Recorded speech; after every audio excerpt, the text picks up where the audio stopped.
এইরকমভাবে যদি করলা ভাজি করে খাও তাহলে কিন্তু গরুর মাংস রেখে খেতে ইচ্ছা করবে। আসসালামু আলাইকুম বন্ধুরা, তোমরা সবাই কেমন আছো? আশা করি সবাই অনেক ভালো আছো। আমি আলহামদুলিল্লাহ সকলের দয়ায় অনেক ভালো আছি। তো এই যে একটা কড়াই আমি একটু পানি দিয়েছি, পানি দিয়ে কিন্তু করলাগুলো সুন্দর করে ধুয়ে এখান থেকে আমি কিন্তু বীজগুলো বাদ দিয়েছি, দু একটা থেকে গেছে, এগুলো চলে যাবে। দিয়ে এই যে সুন্দর করে কিন্তু আমি 2 মিনিট মাত্র ফুটিয়ে নিব। ফুটিয়ে এখান থেকে উঠিয়ে নিলাম। উঠিয়ে আমি আর একটা কড়াই বসিয়ে দিয়েছি ভাজি করার জন্য। তারপরে এই যে সরিষার তেল দিয়ে পেঁয়াজ কুচি, রসুন কুচি, মরিচ ফালি দিয়ে আমি সুন্দর করে এটা একটু ভাজা ভাজা করে নিব। আসলে এরকম করলা ভাজি কিন্তু আমি আগে নিজেও করিনি, কিছুদিন যাবৎ কিন্তু এভাবেই করে থাকি, আগে কখনো করিনি।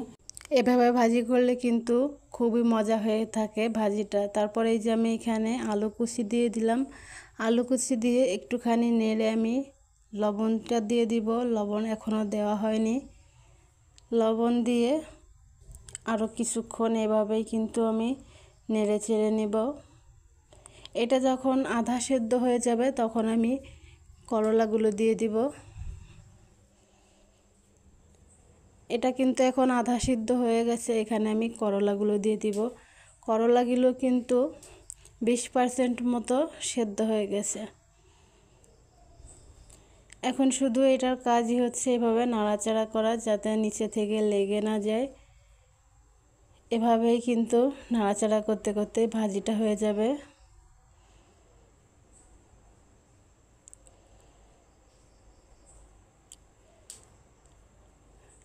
আসলে এরকম ভাজি কিন্তু হোটেলেই খাওয়া যায়, এরকম ভাজি হোটেলেই পাওয়া যায়। বাড়িতে মানুষ খুব বেশি একটা এরকম ভাজি করে না।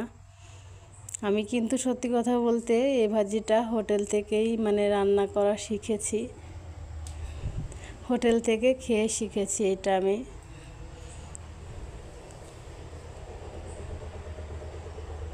এই যে কিছুক্ষণ নেড়ে চেড়ে আমি এখানে একটু হলুদ দিয়ে দিচ্ছি। এরপরে আর হলুদ দিলে গন্ধ লাগবে হলুদের, তার জন্য এখনই দিয়ে দিলাম। আসলে ভাজি তো এটা শুধু নাড়াচাড়া করাই কাজ। দেখতে কিন্তু এখনই অনেক সুন্দর লাগতেছে। তো আর কিন্তু বেশি সময় এটা জাল করা লাগবে না, অল্প কিছুক্ষণ জাল করলেই ভাজিটা কমপ্লিট হয়ে যাবে।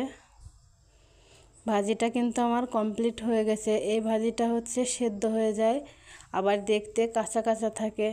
দেখতে কিন্তু খুবই সুন্দর লাগতেছে, খেতেও কিন্তু